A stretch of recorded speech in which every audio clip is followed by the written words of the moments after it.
Hello everyone, welcome back to Python Programming with Akash.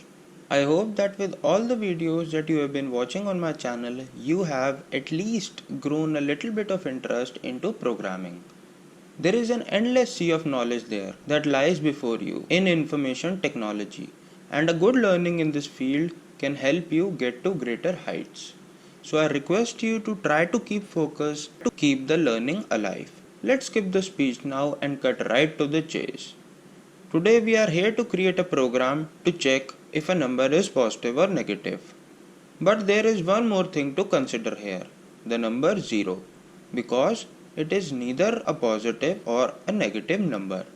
So actually we will create a program to check if a number is positive, negative or 0. So let's start.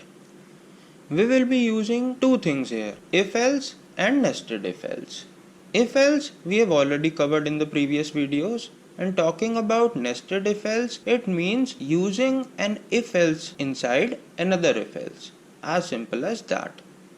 You will learn about it with ease as we move forward with this program. So let's start writing the program in Python now. I already have a file open.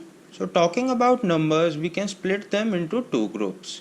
One which are greater than or equal to 0 and others which will be less than 0, meaning the negative numbers. So this can be easily done by using if else. So let's do that for now. But first I will have the user input a number.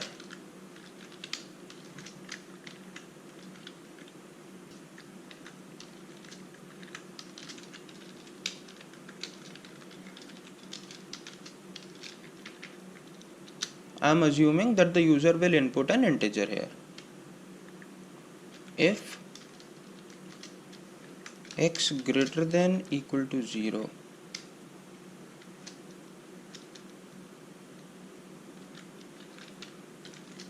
print and else, then we will print something. So this is the first if else that we are using, and the condition that we are using is x greater than equal to 0. So if the condition after if becomes true, then it means that the number is either equal to 0 or greater than 0. So I will print x is 0 or positive number. And if this condition is false, that means the number would be a negative number. So I'll print x is negative number. So here we have used one if else and used the print statements according to the groups that have been created. Now the first group of numbers, that is if the condition after if becomes true, then that group of numbers will include 0. So that group of numbers we can split into two by using another set of if else statements. So in this first if, I will use another if else statements to split this group of numbers into two other groups.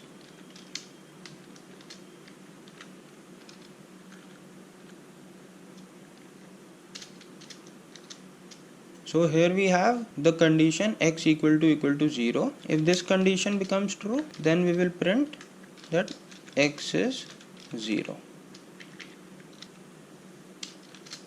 And then we will use an else. This else would execute only if the condition after if is false. That is, if x equal to 0 is false, then this else would execute, which means that the numbers would be positive. So we will print x is positive. And this statement we will delete, because we are already checking for all the conditions and printing the appropriate messages accordingly. So I'll save it and run it. 2. It is printing x is positive. That is perfect. I'll again run it. Put it for -3. It is printing x is negative. Then I'll run it for 0. X is 0. So here in this program we created two groups by using one condition x greater than equal to 0. The first group included the numbers 0 and numbers greater than 0. So those two cases we have checked by using another set of if else statements inside this if, which means we are checking for 0 or positive numbers, and thus we are printing the appropriate messages. And the outer else prints that x is negative number, because if the condition x greater than equal to 0 becomes false, then it means that the number is negative. So we are printing x is negative number in the outer else. So we had assumed in this program that the user will be entering only the integers.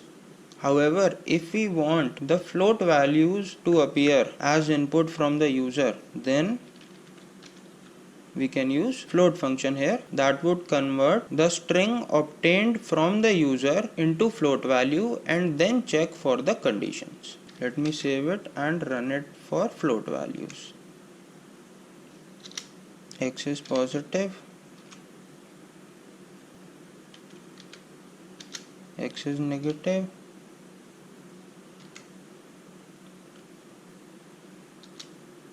x is 0. So here if we use float, we can even enter the integers and still the program would be working. But if we use the int function here and then we input float values, then it will give us an error.